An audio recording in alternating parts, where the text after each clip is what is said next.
اب اس پس منظر میں سوچئے ہم کہاں کھڑے ہیں، ہم کس شے کی گواہی دنیا کے سامنے دے رہے ہیں؟ ہمارے تو انفرادی معاملات بھی بہت پست ہیں، ہمارے تو معاملات آپس میں غلط ہیں، ہم تو جھوٹ اور دھوکہ اور فریب اور ملاوٹ اور خیانت اور غبن، اس میں تو ہم بہت ہائی مارکس جو ہے سیکیور کر رہے ہیں۔ جارج برنارڈ شاہ نے کہا، میں جب قرآن پڑھتا ہوں تو محسوس کرتا ہوں کہ اس سے بہتر کتاب ممکن نہیں، اور جب مسلمانوں کو دیکھتا ہوں تو محسوس کرتا ہوں کہ ان سے زیادہ ذلیل قوم کوئی نہیں۔ یہ گواہی ہم دے رہے ہیں، یہ محمد کے ماننے والے یہ ہے امتی محمد کے، جو اپنے پاؤں پہ کھڑے نہیں ہو سکتے، جو اپنے معاملات مینیج نہیں کر سکتے، بیکاری، یہ اور کہاں ہے وہ دین؟ کوئی ایک ہی دنیا میں دکھا سکتے ہو کہ یہ ہے دین؟ آؤ see with your own eyes, this is دین الحق۔ یہ جو میں نے آپ سے کہا تھا کہ یہ بڑی نازک ذمہ داری، بڑی نازک، اس کا ایک اندازہ آپ کو ہو جائے گا خطبہ حجۃ الوداع سے۔ حضور نے جو خطبہ دیا وہ عظیم ترین خطبہ ہے تاریخ انسانی کا۔ آخر میں موٹی موٹی باتوں کو پھر دہرایا، دیکھو عورتوں کا خیال کرو، عورتوں کے حقوق ادا کرو، دیکھو غلاموں کے ساتھ نیک سلوک کرو، جو بھی کی۔ پھر آپ نے ایک سوال کیا، الا هل بلغت، لوگوں میں نے پہنچا دیا یا نہیں؟ 1.25 لاکھ کا مجمع تھا، آج سے 1400 برس قبل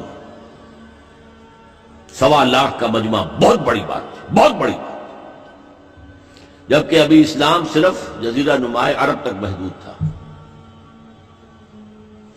اور عام عادت صحابہ کی یہ تھی کہ اول تو حضور کے سوال پر خاموش رہتے تھے کہ واللہ ورسولہ عالم،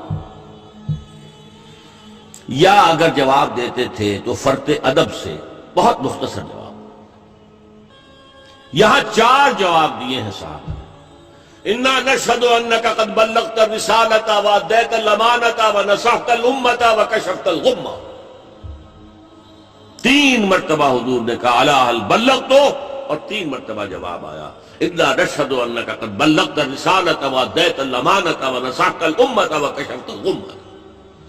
اے نبی ہم گواہ ہیں، آپ نے حق رسالت ادا کر دیا، آپ نے حق امانت ادا کر دیا۔ یہ قرآن تو ہمارے لیے اللہ نے نازل کیا تھا، آپ کے پاس تو امانت تھی۔ آپ نے امت کی خیر خواہی کا حق ادا کر دیا، آپ نے ہر قسم کی گمراہیوں کے، اندھیاریوں کے، اندھیروں کے پردے چاک کر دیے۔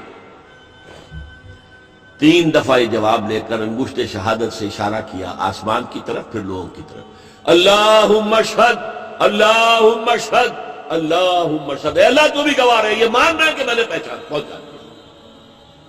They can't sue me in your court on the day of judgment۔ یہ میرے خلاف استغاثہ نہیں لا سکتے کہ میں نے پہنچانے میں کمی کی ہے، یہ مان رہے ہیں کہ میں نے پہنچا دیا۔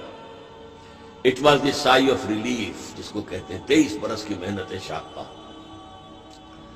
کون کون سے مراحل آئے ہیں، یوم طائف بھی آیا ہے، 3 سال کی شیب بنی ہاشم کی قید بھی ہے، معرکہ احد بھی ہے، احزاب بھی ہے، 70 مبلغین ذبح کیے گئے، کیا کیا نہیں دیکھا، کیا کیا نہیں جھیلا۔ لیکن پھر بات کیا ہوئی؟ اب آپ نے آخری بات اللہم اشہد، اللہم اشہد، اللہ، اور اس کے بعد فَلْيُبَلِّغِ الشَّاهِدُ الْغَائِبَ۔ اب جو یہاں موجود ہیں ان کے ذمہ ہے کہ پہنچائیں ان کو جو یہاں نہیں۔ میں فارغ ہوں،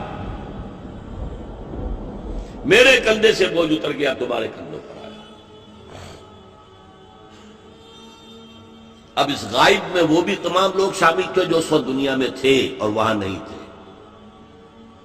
شاہد اور غائب کا لفظ آ گیا جہاں سے میں نے بات شروع کی تھی، شاہد اور غائب۔ شاہد موجود، فَلْيُبَلِّغِ الشَّاهِدُ الْغَائِبَ، اور غائب میں وہ بھی ہے جو قیامت تک آئے. یہ ہے اس امت کا فرض منصبی، اور اگر آپ سمجھیں یہ ہے اس امت کا فریضہ رسالت.